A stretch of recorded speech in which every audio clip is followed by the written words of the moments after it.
ஹபசாவிற்கான பயணங்கள். நபித்துவத்தின் 4ஆம் ஆண்டு நடுவில் அல்லது இறுதியில் முஸ்லிம்கள் மீது நிராகரிப்பவர்கள் வரம்பு மீற ஆரம்பித்தனர். தொடக்கத்தில் குறைவாக தென்பட்ட துன்பங்கள் நாளுக்கு நாள் அதிகரித்துக் கொண்டே சென்றன. 5ஆம் ஆண்டு நடுவில் சோதனைகள் மழையாக உருவெடுக்கவே அதிலிருந்து விடுதலை பெற வழி என்ன என்று சிந்திக்கத் தொடங்கினார்கள்.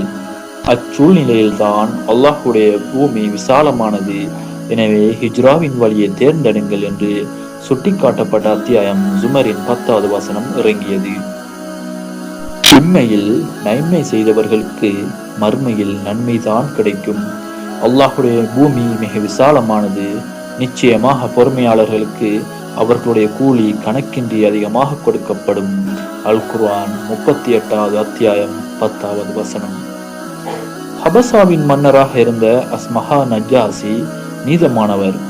அவர் யாருக்கும் அநியாயம் இழைக்க மாட்டார் என்பதை நபி ஸல்லல்லாஹு அலைஹி வஸல்லம் அவர்கள் தெரிந்து வைத்திருந்தார்கள். எனவே உயிரையும் மார்க்கத்தையும் பாதுகாத்துக் கொள்ள ஹபசாவிற்கு ஹிஜ்ரத் செய்யுமாறு முஸ்லிம்களை நபி ஸல்லல்லாஹு அலைஹி வஸல்லம் அவர்கள் பணித்தார்கள். நபி ஸல்லல்லாஹு அலைஹி வஸல்லம் அவர்களின் கட்டளைப்படி நபித்தோழர்களின் ஒரு குழுவினர் முதலாவதாக ஹபசாவிற்கு நாடு துறந்து செல்ல இருந்தனர்.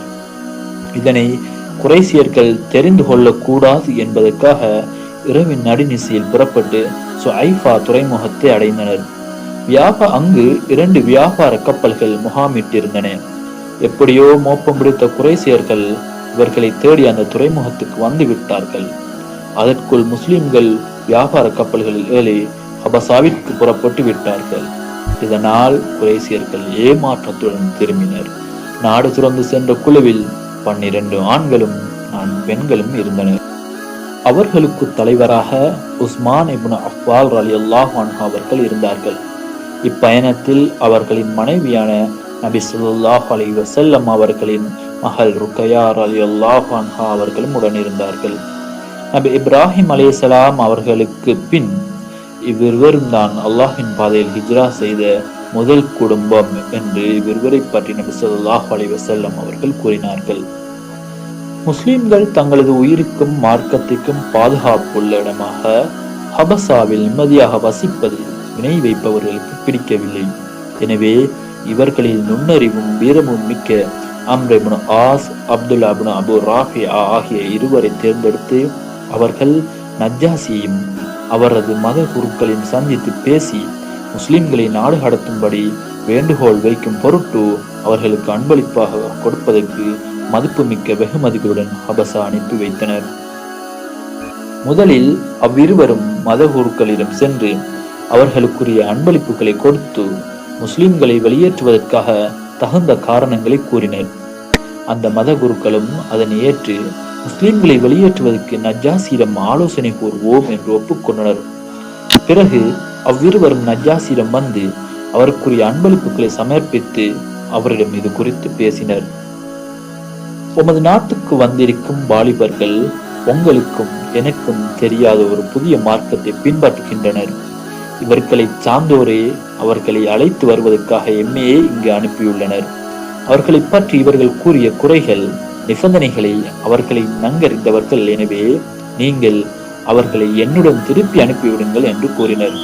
உடனே அங்கிருந்த மத குருக்களும் அரசை இவ்விருவரும் உண்மைதான் கூறுகின்றனர், இவர்களை அவர்களிடம் ஒப்படைத்து விடுங்கள், அவர்களது இனத்தவர்களிடம் அவர்கள் இவர்களை அழைத்துச் செல்வார்கள் என்றனர். ஆனால் பிரச்சனையை தீர விசாரிக்க வேண்டும் என்ற முடிவு செய்து நஜ்ஜாசி முஸ்லிம்களை அவைக்கு வரவழைத்தார். எது எதுவாக இருப்பினும் உண்மையை சொல்ல வேண்டும் என்ற ஒரே முடிவில் முஸ்லிம்கள் அங்கு சென்றனர்.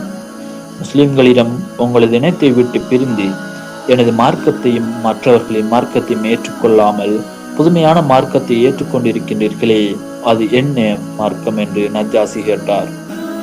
முஸ்லிம்களின் பேச்சாளராக இருந்த ஜஃபர் இப்னு அபி தாலிப் ரலியல்லாஹு அன்ஹு அவர்கள் பதில் கூறினார்கள், அரசே, நாங்கள் அறியாமை காலத்தில் இருந்து பின்பற்றி வந்த கேடான பழக்க வழக்கங்களை விட்டு எம்மை நேர்வழியில் செலுத்துவதற்காக எங்களில் உள்ள ஒருவரே அல்லாஹ் எங்களுக்கு தூதராக அனுப்பியுள்ளான். அவர் வாமிசத்தையும் அவர் உண்மையாளர், நம்பகத்தன்மை மிக்கவர், மிக ஒழுக்க சீலர் என்பதை நாங்கள் அறிவோம். நாங்கள் அல்லாஹ் ஒருவனையே வணங்க வேண்டும். நாங்களும் எங்களது மூதாதையர்களும் வணங்கி வந்த கற்சிலைகள், புனித ஸ்தலங்கள் போன்றவற்றில் இருந்து நாங்கள் விலக வேண்டும். உண்மையை உரைக்க வேண்டும். அமானியத்தை நிறைவேற்ற வேண்டும். உறவினர்களோடு சேர்ந்து வாழ வேண்டும். அண்டை வீட்டாருடன் அழகிய முறையில் நடந்து கொள்ள வேண்டும். அல்லாஹ் தடை செய்தவற்றை, கொலை குற்றங்களையும் விபச்சாரங்களையும் கூறினார். நாங்கள் அவரை உண்மையாளர்களாக நம்பினோம். அவரை விசுவாசித்தோம். அவர் எங்களுக்கு அறிமுகப்படுத்திய அல்லாஹின் மார்க்கத்தை பின்பற்றினோம். அல்லாஹ் ஒருவனையே வணங்க ஆரம்பித்தோம். அவனுக்கு இணை வைப்பதை விட்டுவிட்டோம். அவன் எங்களுக்கு விலக்கியதிலிருந்து விலக்கிக் கொண்டோம். அவன் எங்களுக்கு ஆகுமானதை அப்படியே ஏற்றுக்கொண்டோம். இதனால் எங்களது இனத்தவர் எங்களை அடக்கி அநியாயம் செய்து நெருக்கடியை உண்டாக்கி எங்களது மார்க்கத்தை பின்பற்றுவதற்கும் மார்க்க சுதந்திரத்துக்கும் அவர்கள் தடையான போது உங்களது நாட்டுக்கு நாங்கள் வந்தோம்.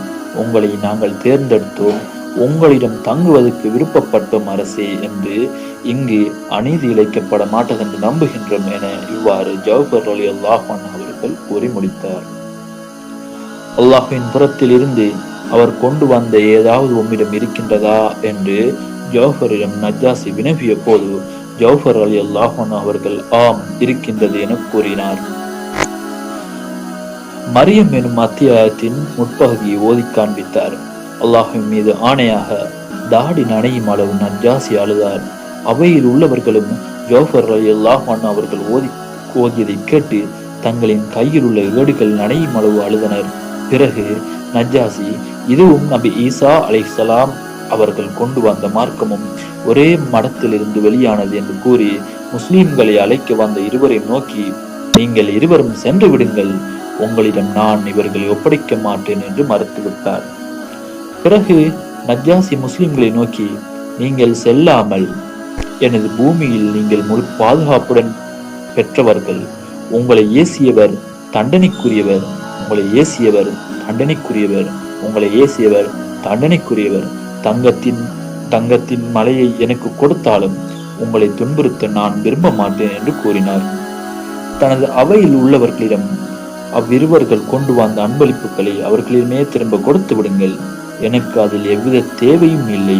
அல்லாஹின் மீது ஆணையாக, அல்லாஹ் முன்னர் பறிபோன எனது ஆட்சியை எனக்கு மீண்டு தந்த போது என்னிடமிருந்து அவன் வஞ்சம் வாங்கவில்லை. எனவே நான் அவன் விஷயத்தில் வஞ்சம் வாங்குவேனா? எனக்கு எதிராக அல்லாஹ் கிளர்ச்சியாளர்களுக்கு உதவாத போது அவனுக்கு எதிராக நான் பிரச்சனையாளர்களுக்கு உதவுவேனா? எனக்கு எதிராக என் எதிரிகளுக்கு அவன் உதவி செய்யாத போது அவனுக்கு எதிராக நான் அவனது எதிரிகளுக்கு உதவி செய்வேனா என்று கூறினார். இதனைத் தொடர்ந்து வந்த காலங்களில் அல்லாஹின் அருளால் முஸ்லிம்கள் ஹபசாவில் வாழ்வை நிம்மதியாக கழித்தார்கள். இது நபித்துவம் பெற்று 5வது ஆண்டின் ரஜப் மாதத்தில் நடைபெற்றது. ஜாதுல் மாத்